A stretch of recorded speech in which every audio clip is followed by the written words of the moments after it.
السلام علیکم، میں ڈاکٹر ثاقب یونان سے اور 9 اکتوبر کے حوالے سے معلومات۔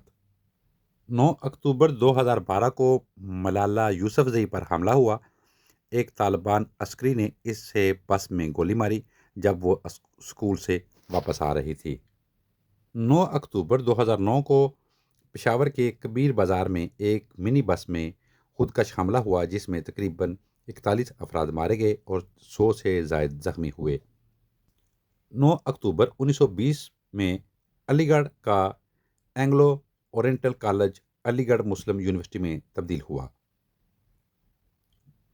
9 اکتوبر 1931 میں ہندوستانی فضائیہ کا قیام عمل میں آیا۔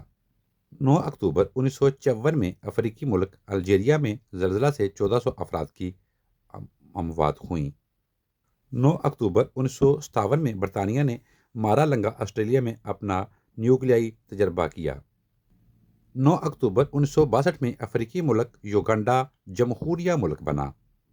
9 اکتوبر 1776 میں امریکی پارلیمنٹ نے سرکاری طور پر ملک کا نام تبدیل کر لیا۔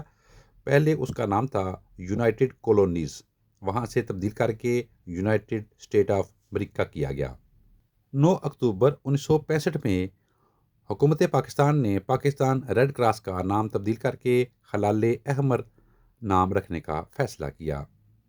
9 اکتوبر 1997 میں ملکہ الزبیتھ 36 سال کے وقفے کے بعد پاکستان تشریف لائیں۔ 9 اکتوبر 2009 میں پاکستان کے شہر پشاور میں ایک خودکش دھماکہ ہوا جس میں 48 افراد شہید ہو گئے۔ آج کے 9 اکتوبر کے حوالے سے یہی معلومات تھیں۔ یاد دیجیے، اپنا بہت سارا خیال رکھیں۔ ٹیک کیئر، اللہ حافظ۔